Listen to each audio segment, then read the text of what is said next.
Olá, pessoal, tudo bem com vocês? Então, nós vamos falar da segunda parte, né, das condições para execução das provas, de outros pontos que eu não falei anteriormente, para não ficar muito comprido a aula e vocês conseguirem ver ela em mais de um momento, tá? Então, quando a gente fala das condições para execução das provas ou dos testes sensoriais, a gente tem outros locais que a gente precisa ter bastante cuidado quando a gente vai montar aí ou adaptar ao nosso laboratório, tá? Então, dentro do laboratório, a gente precisa ter uma zona de preparação das amostras, tá? Ela deve estar situada na vizinhança do local de ensaio, então, próximo ali às cabines, tá? Então, é o que a gente já falou lá para trás.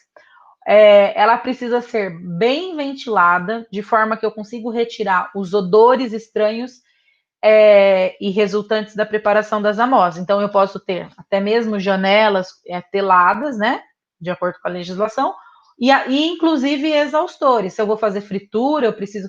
Cada local, olha, vamos supor, eu vou fazer uma fritura, eu tenho fogão, chapa e fritadeira. Eu preciso ter um exaustor para cada um desses equipamentos, tá? Os materiais para os pavimentos, paredes, tetos, imobiliários também devem ser de fácil limpeza, isento de odores e não devem absorver os cheiros, tá? Então, não pode ser feito de material poroso, não pode, tem que ser liso, tá, gente? De material que a gente pode, inclusive, molhar para a gente conseguir limpar aí quando for necessário, tá? As paredes preferencialmente brancas, pelo caso do que eu já comentei com vocês, que quando tudo é branco, a luz, né? A gente consegue utilizar menos luz. Por quê? Porque incide na cor branca e clareia. Se for preto, não vai ter essa reflexão, tá? Lembrando que a iluminação deve ser uniforme, deve ser ter a maior quantidade possível de luz natural e, se não tiver luz natural, ser de cor fluorescente, tá? Dentro da zona de preparação das amostras, eu vou ter os equipamentos, tá? Aqui a gente tem os equipamentos de aço inox, que a gente também pode utilizar, apesar de eu estar falando para usar branco, mas os equipamentos eu posso utilizar de aço inox. Porém, caso eu utilize de aço inox, eu posso ter problemas, né, nessa iluminação. Eu vou ter que aumentar, às vezes, um pouquinho a iluminação, tá? E aí, o que eu preciso pensar? Eu preciso pensar no, quais equipamentos que eu vou ter que ter. Eu vou sempre ter um equipamento de acordo com a minha necessidade, de acordo com o produto que vão ser preparados, tá? Mas, de forma geral, eu preciso de uma superfície de trabalho, então, de uma bancada, tá? De inox ou de algum material permitido, segundo a vigilância sanitária, tá? Equipamentos para preparar e apresentar as amostras, então vou ter que ter recipientes, vasilhas, louças como talheres, pratos, copos, balança e entre outros. Por que a gente precisa de balança? Porque a gente vai ter que pesar aquelas amostras, tá? Além disso, preciso tanto de eletrodomésticos para conservar as amostras, como prepará-las e controlá-las, tá? Então, eu preciso de um equipamento que faça com que a minha amostra lá de iogurte fique a 5 graus. Então, sempre vou ter que ter vou ter que ter um refrigerador que eu consiga garantir ali 5 graus. Então, isso é muito importante. Então, dentro disso, eu vou ter fogão, forno, estufa, câmaras frigoríficas, geladeira, micro-ondas, é, preciso de uma fritadeira, posso ter, uma chapa, etc. Tá?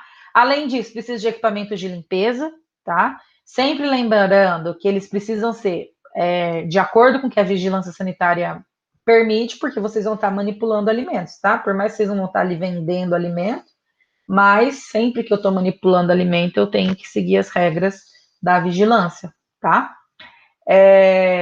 Armários, entre outras coisas que eu vou precisar. Então, às vezes eu vou.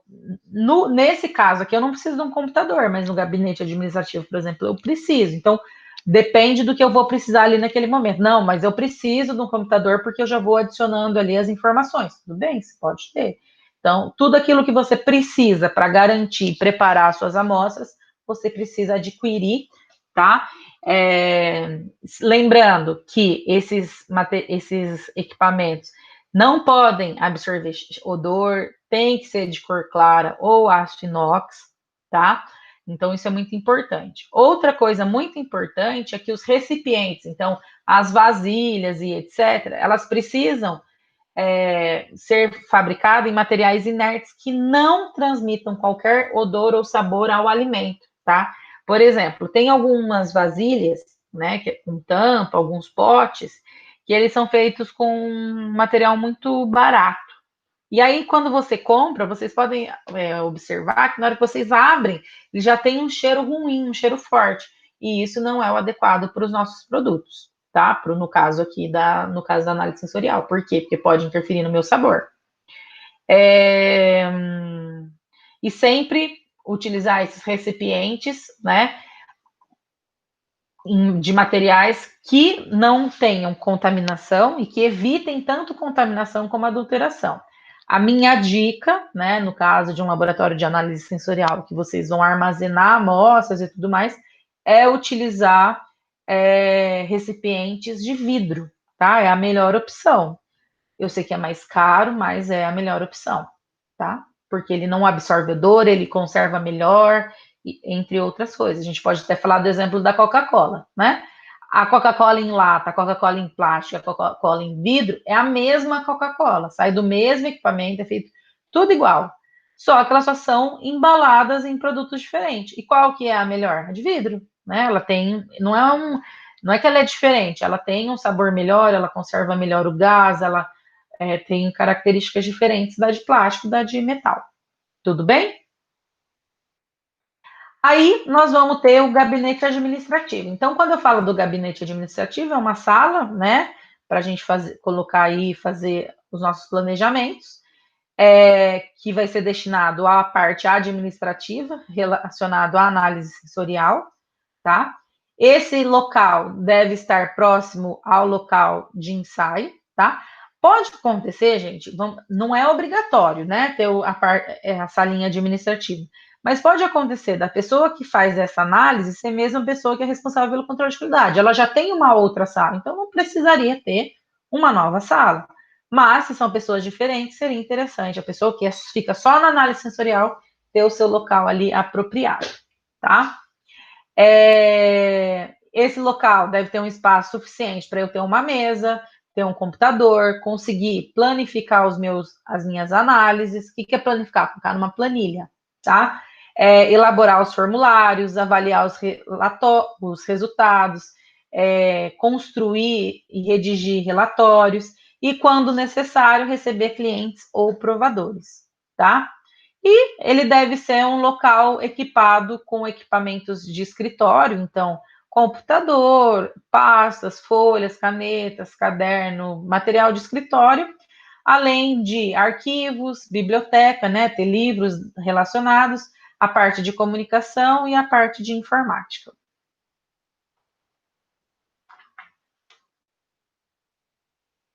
E aí nós vamos entrar na última parte, né, das condições para a execução das provas, que é a apresentação das amostras. Se não o mais importante ponto, quando a gente vai fazer uma análise sensorial, um dos mais importantes, tá? Então, a gente vai começar falando sobre a seleção das amostras. Uma coisa que a gente já vem falando em novas tecnologias é sobre padronizar, padronizar, padronizar, padronizar. E na análise sensorial, eu preciso ter amostras padronizadas. Eu não posso pegar uma amostra que foi feita ontem, congelada a 10 graus, uma amostra que foi feita hoje, congelada a 5 graus, e utilizar no mesmo lote. Elas precisam ser padronizadas, tá? Por quê? Porque se a gente não tem padronização, eu posso ter erros, tá? Então, por isso, eu preciso sempre planejar minha análise sensorial, tá? E determinar a quantidade necessária de produto que eu vou utilizar. Mas vamos supor, eu tenho 100 pessoas. Vocês sabem que vocês precisam entregar 30 gramas do produto para cada pessoa. Então, 100 vezes 30 vai dar 3 quilos. Eu não vou trabalhar com 3 quilos redondos, gente. Eu vou trabalhar com 3.300, 3.500. Por quê? Porque se eu tiver algum erro na hora de preparar, se eu perder uma amostra, se eu perder um provador, enfim, eu tenho ali já para substituir, tá? E também para, se caso necessário, seja fazer testes adicionais, eu já tenho a amostra ali guardada para fazer esses testes adicionais. E aí, uma coisa muito importante quando a gente fala da seleção das amostras eu preciso registrar as informações do produto. Como? Origem, então, de onde que ela veio? Eu vou olhar lá, veio na embalagem, né? É um produto que eu comprei no mercado, eu vou procurar tudo do mesmo lote, a mesma origem, a mesma data de fabricação, o mesmo local de fabricação, tá? Então, isso tudo eu tenho que deixar registrado. Então, análise feita no dia tal, eu tenho que ter todas as informações. Todo produto que a gente for analisar, então, por exemplo, eu vou fazer análise de hambúrguer, tá? E aí eu quero comparar duas marcas diferentes, tá? A marca A, eu tenho que tirar todas tudo que é da marca A tem que ser do mesmo lugar, da mesma linha de produção, da mesma data, do mesmo lote. Toda amostra A e a amostra B, toda amostra B ter essas mesmas características, tá? Então elas têm que ser iguais. Por quê? Porque senão pode alterar. Um produto que foi feito hoje, um produto que foi feito ontem, pode ter alteração na hora da produção, tá? Por exemplo, eu não coloco horário, por quê? Porque cada uma sai num segundo, então aí já é muito difícil a gente estipular, mas data tem que ser sempre no mesmo dia e de forma que seja o mesmo lote. O que é o mesmo lote? Foi feito no mesmo processo. Por quê? Vamos pensar no hambúrguer que eu comentei. O hambúrguer A, para eu fazer 300 hambúrgueres, eu usei 50 quilos de carne. Um exemplo, tá, gente? Usei 50 quilos de carne. Então, o lote é desses 50 quilos de carne. E aí eu tenho lá 300 hambúrguer. Tudo bem? Uma outra situação é a diluição e veículo. Veículo não é um carrinho, tá, gente? Veículo é onde que eu vou passar esse produto ou colocar junto para que a pessoa possa provar, tá? Então a gente vai falar mais específico. Então, quando eu falo sobre diluição e veículos, o que eu tenho que pensar? Eu vou apresentar o produto para ser analisado da forma com que ele é consumido, tá? Por exemplo, alimentos apimentados, condimentados, o ideal é eu diluir esses alimentos, tá? Ou até mesmo, por exemplo, vou utilizar um molho de tomate, o molho de tomate é apimentado. O que eu posso fazer? Eu posso fazer um macarrão, onde eu não vou utilizar sal, cebola, nada disso. Eu só utilizo o macarrão e o molho apimentado e dou para a pessoa provar, tá? Então, esse macarrão é o meu veículo, tá? E a diluição, eu diluo ali com um pouco de água, sempre na proporção que eu indico para o cliente utilizar, tá? Para que eu avalie se existe alteração, se a pessoa gosta ou não daquele produto, tá? Quando eu for fazer teste de diferença, então vamos supor, estou fazendo análise de 2 molhos de pimenta. Eu vou normalmente servir a amostra pura. O ideal é servir essa amostra pura. Mas é uma margarina. Como que a gente vai avaliar a margarina? Eu posso colocar, por exemplo, dar 2 pães iguais e dar as 2 margarinas e a pessoa provar, tá? Sempre daí, quando é teste de diferença, preparar a amostra de forma mais simples possível e evitar ao máximo a utilização de ingredientes. Então, fazer um molho de tomate, vou pôr cebola, alho. Não, você vai fazer só o molho de tomate, vai aquecer o molho de tomate e, se necessário, vai diluir, né? Mas você não precisa nem diluir, às vezes, dependendo do produto. Só se é muito condimentado, muito apimentado, tá? E só utilizar veículos quando necessário, muito necessário, tá? Quando não for necessário, fiquem tranquilos. Vamos supor, teste de diferença, fazendo análise de arroz, de marcas diferentes. Eu não vou colocar um alho ali naquele ingrediente, um sal. Eu vou só cozinhar o arroz com água, tá? O mais simples possível. Além disso, eu tenho as avaliações afetivas, que a gente também fala mais para frente. Quando eu falo das avaliações efetivas, eu posso e devo utilizar um veículo, tá? Quando for necessário. Sempre levar em consideração o seu uso mais comum e popular. Então, por exemplo, uma margarina. A margarina eu posso utilizar ela numa temperatura mais gelada, né? Por quê? Porque eu consigo espalhar ela pelas suas propriedades. Posso passar ali no pão e dar para a pessoa provar. No caso da manteiga, se ela estiver na mesma temperatura do que a margarina, eu já não consigo fazer essa espalhabilidade da mesma forma. Ele tem que estar um pouquinho mais próximo da temperatura ambiente. Então, isso tudo eu preciso pensar na hora que eu vou planejar a minha análise sensorial, tá? E sempre cuidar bastante, né, para evitar variação e interferências no resultado. Então, eu vou fazer de pão, eu pego os pães mais iguais possíveis. Vou fazer de bolacha, sempre o mesmo pacote da bolacha, tá? Para que a gente não tenha interferências. Esse exemplo aqui que eu tenho, que eu coloco para vocês, está relacionado, na verdade, com passar, por exemplo, a margarina no pão, na bolacha, o caso que eu dei para vocês, por exemplo, molho de tomate no macarrão, para a gente avaliar como que é essa aceitação desse produto, normalmente nos testes afetivos, tá? O que é os testes afetivos? Normalmente os testes afetivos são aqueles feitos com consumidor. Depois disso, a gente vai para uma parte muito legal e interessante, que é a quantidade de amostra. Então, quanto que eu tenho que dar para as pessoas daquela amostra, tá? Então, quando eu falo de provas discriminativas, tá? O que é discriminativa? Que eu vou ter mais de um produto, tá? Vou ter comparação entre produtos, tá? Que a gente vai ver mais para frente. Mas marca isso. Nas provas discriminativas, tá? Eu tenho que ofertar para o meu consumidor, para o meu provador, pelo menos 20 ml no caso das amostras líquidas e 30 gramas no caso das amostras sólidas, tá? Então, isso eu preciso ter muito bem especificado para que eu não tenha problema. Vocês estão vendo que não é um pedaço do bolo do tamanho do mundo, ó. Isso aqui eu acho que é um bolo. É um pedaço de bolo que deve ter aí em torno de 30 gramas, tá? Eu fiz uma vez um teste com os alunos de frango, tá? Acho que a gente usava temperos diferentes, enfim. E aí, gente, 30 gramas de frango era muita coisa. Era muita coisa. Então, a gente precisa pensar, né? Se a gente usa, né, esses 30 gramas desse produto, como que eu vou dizer?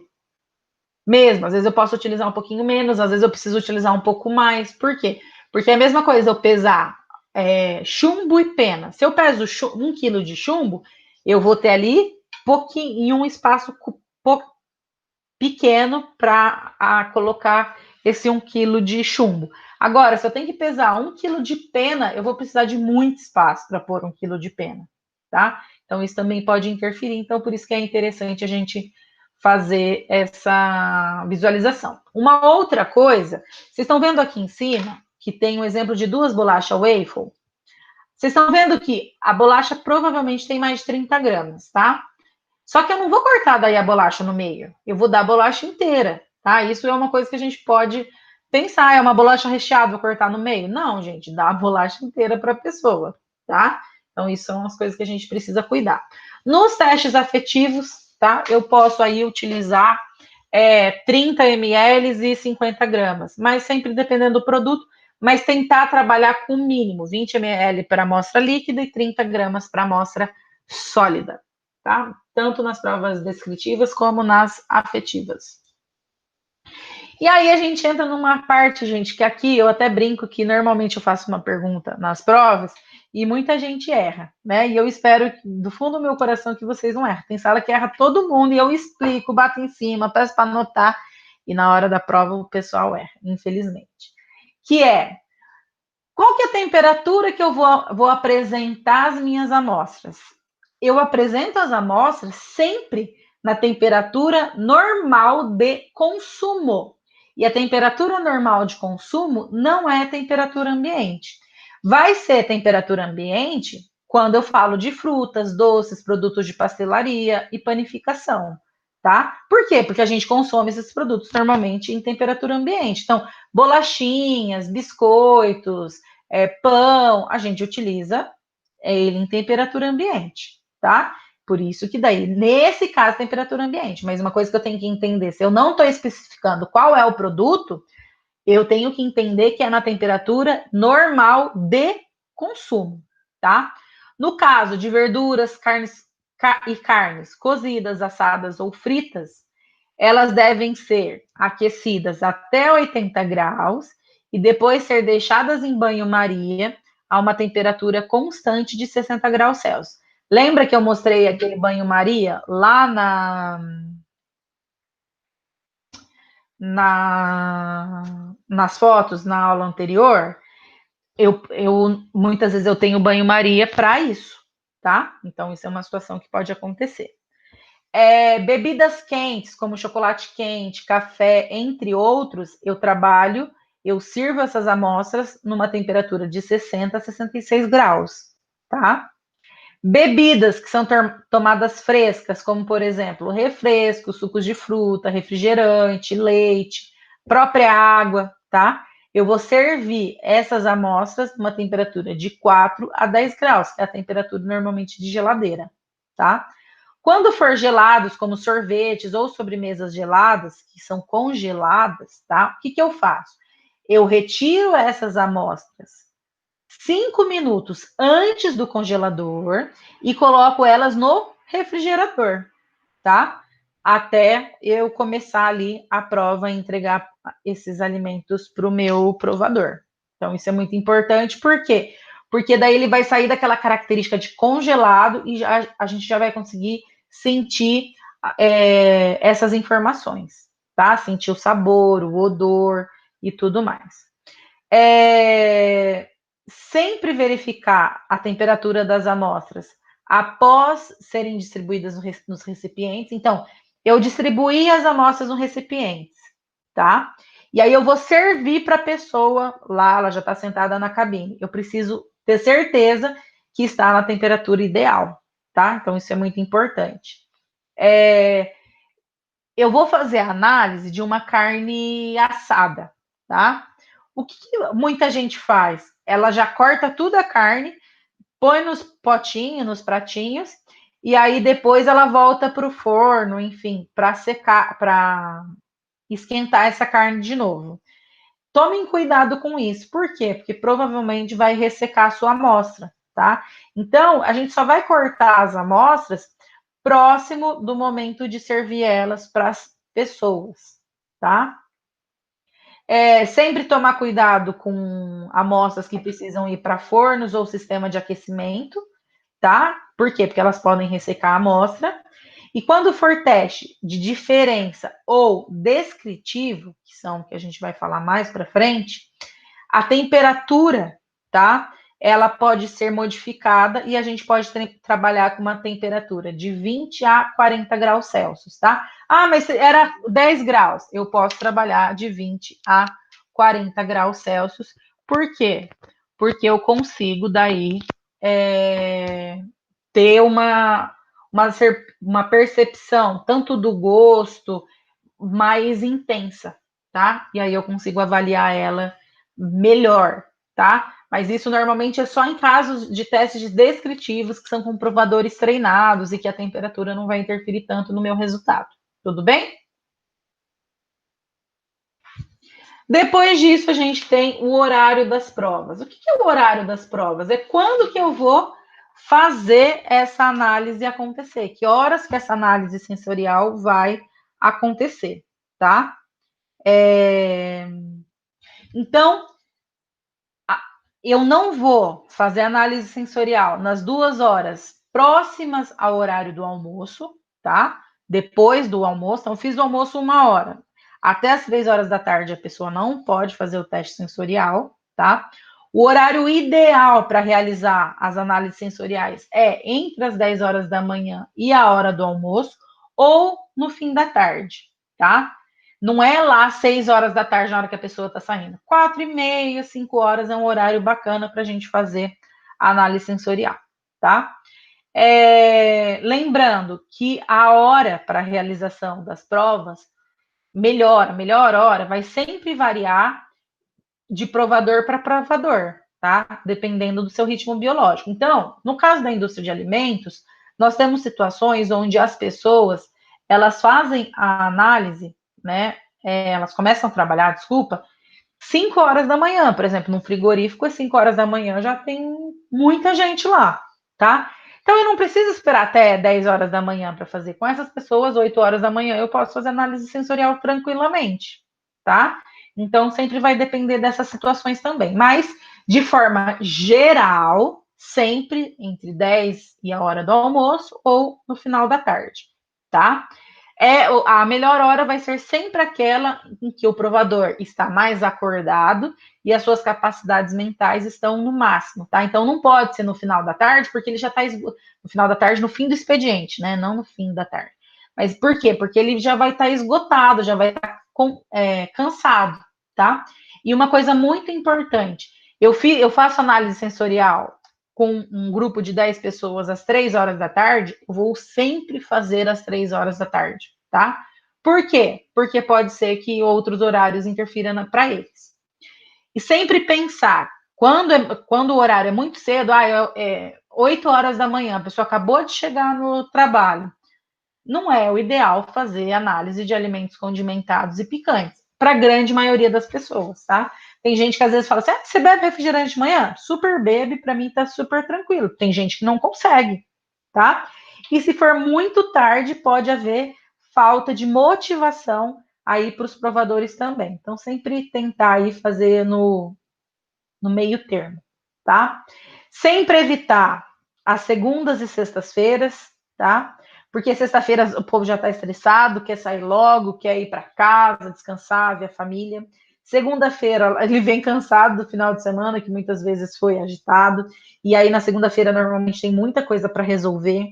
Vésperas e pós-feriados também é muito. Tipo, o feriado foi na quarta-feira. Então não faz análise na terça e na quinta. O ideal, né? Mas daí eu já falei que não é para vocês fazerem nem na segunda e nem na sexta, não vai fazer nessa semana. Não. Daí vocês avaliam a melhor opção. Mas sempre ter bastante cuidado, tá? E evitar o horário das refeições. Não vou lá, vamos supor, eu tenho que fazer uma análise sensorial com o consumidor. Mas eu quero fazer na minha empresa, na minha própria empresa. Aí eu vou lá no horário do almoço e fico dando a amostrinha para as pessoas provarem. Não façam isso, tá? Além de ser chato, porque meu horário de almoço é meu horário sagrado, é meu horário de descanso, eu tô ali muitas vezes para espairecer, para pensar em outras coisas. Aí as pessoas estão querendo que eu faça análise sensorial. Então, isso também às vezes pode se tornar chato, tá?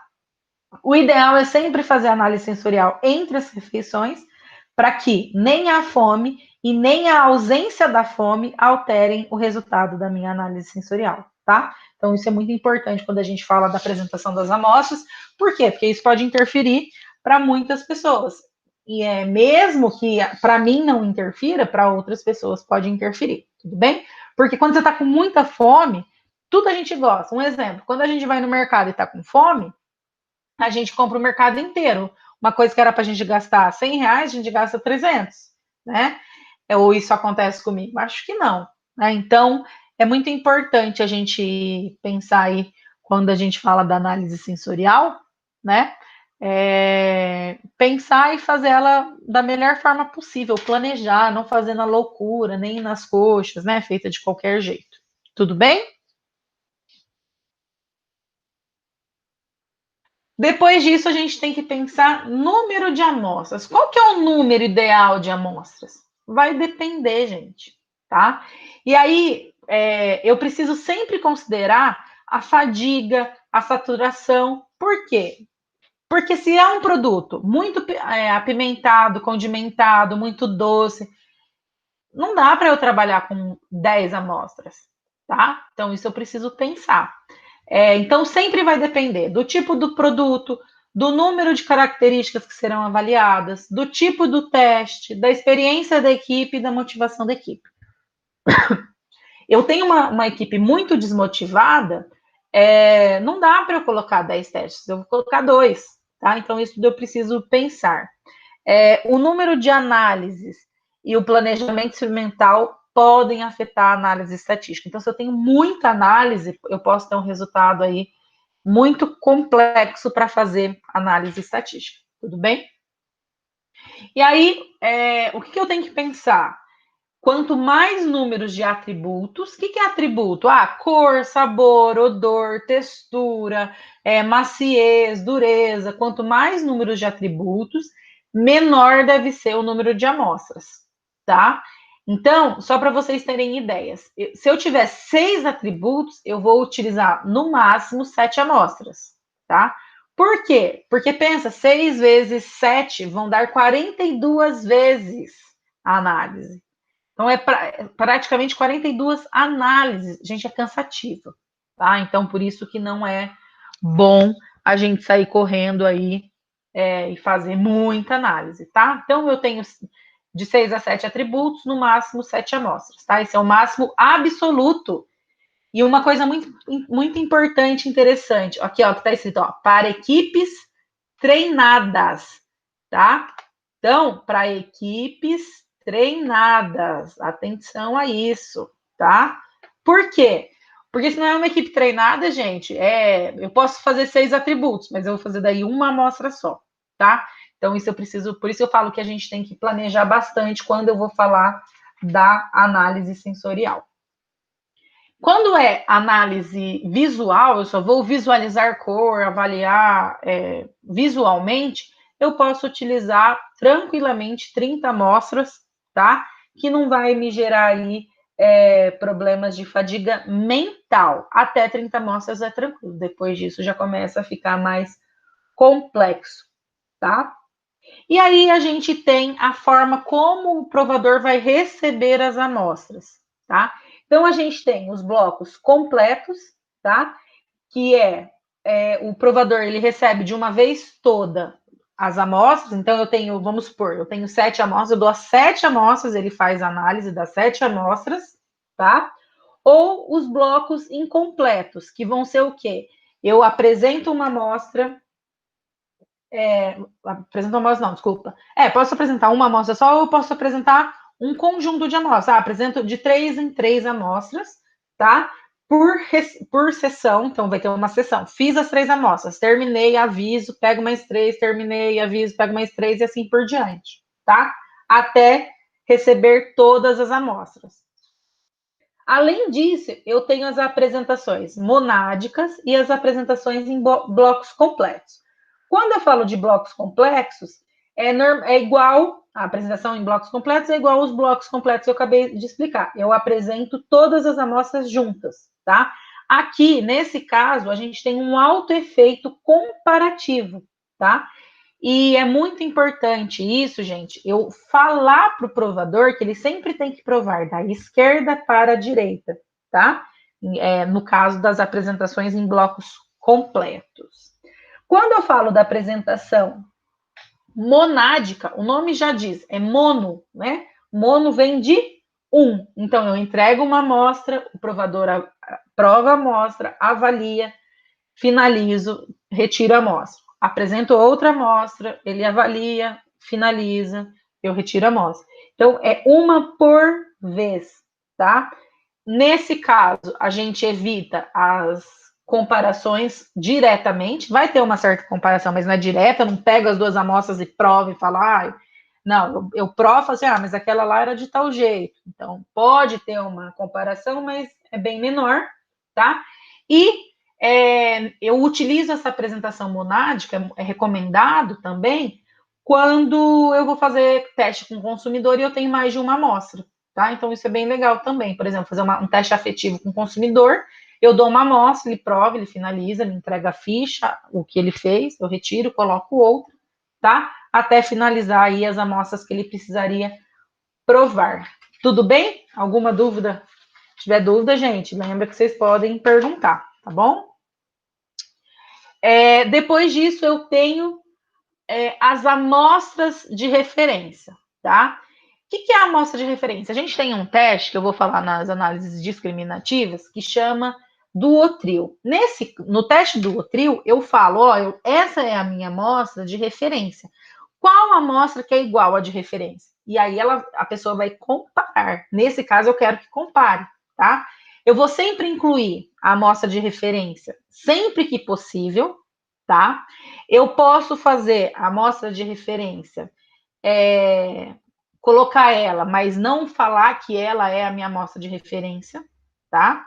Então, sempre que possível, eu coloco ela durante os experimentos, mas eu posso informar que ela existe ou não, tá? Isso eu vou conseguir avaliar.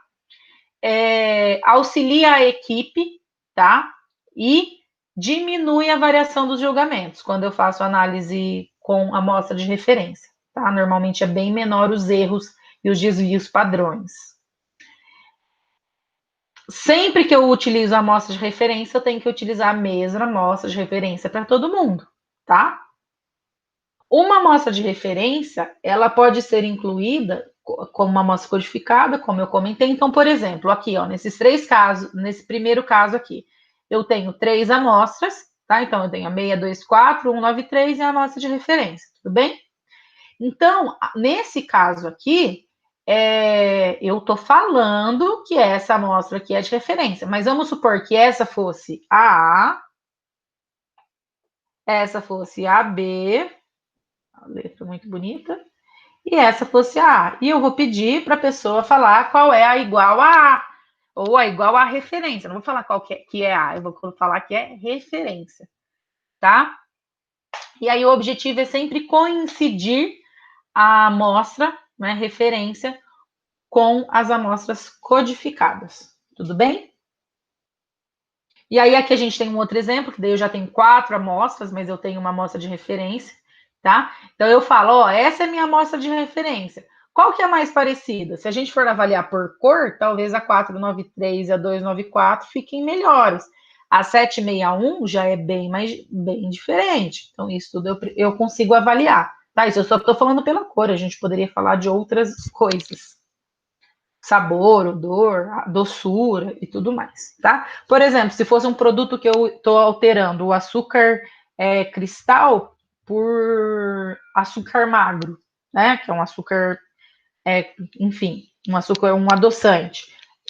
Eu posso utilizar isso e falar assim, ó, qual que fica mais próximo, sabor melhor comparado com essa? Isso é muito legal, gente, tá? Então, vocês precisam pensar o que vocês querem fazer na análise sensorial para planejar essa análise sensorial, tudo bem? Além disso, eu vou ter uma outra situação, que são as codificações, tá? Quando eu vou utilizar a codificação, eu não utilizo letras de jeito nenhum. Eu não vou utilizar A, B e C, tá? Nunca. Sempre tomar muito cuidado para identificar essas amostras, pegar números aleatórios com 3 dígitos, tá? No final da apostila que eu disponibilizei para vocês, tem já ali a figura com os números aleatórios, mas vocês também podem produzir esses números aleatórios no Excel. Para cada repetição de análise, eu preciso fazer um novo código, tá? Então, isso é muito importante também quando eu falo da análise sensorial. Ah, professora, mas eu tenho o caso, por exemplo, de criança. A criança ela não consegue identificar tão bem os números. No caso de crianças, com muito cuidado, eu posso utilizar símbolos, tá? Então, por exemplo, aqui eu tenho um sol, tenho uma cruz, tenho uma carinha feliz e tenho um coração. Então, eu posso utilizar isso e aí colocar na ficha e a criança identificar para mim o qual que ela preferiu, enfim, tá? Então, isso são situações que a gente consegue trabalhar dentro da apresentação das amostras.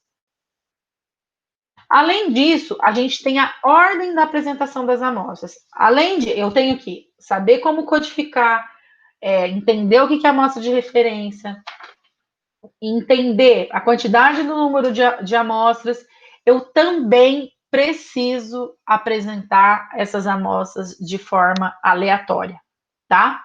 Então, por quê? Porque as amostras elas precisam rodiziar e ocupar diferentes posições para quê? Para que onde ela está não interfira no meu resultado. Por quê? Porque a gente vai ver nos erros que acontecem na análise sensorial nas próximas aulas, que normalmente as amostras que são apresentadas primeiros são as que as pessoas mais gostam, tá? E isso é um erro. E não quer dizer que é a melhor. É erro mesmo, tá? Então, aqui a gente tem um formato, né? Um desenho, tá? Onde as bolinhas furadas, que tem o fundo escuro, é a A, e as amostras, né, que é inteira pintadinha, é a amostra B. Então, vocês podem ver que, ó, por exemplo, aqui, nessas três primeiras, o A, ele foi mudando de posição, e, consequentemente, o B também foi mudando. Então, nesse caso, a gente vai ver mais para frente, vocês vão ver que eu tenho um teste que é o triangular, que eu vou fazer isso daqui, exatamente, tá? São 6 formas de apresentar.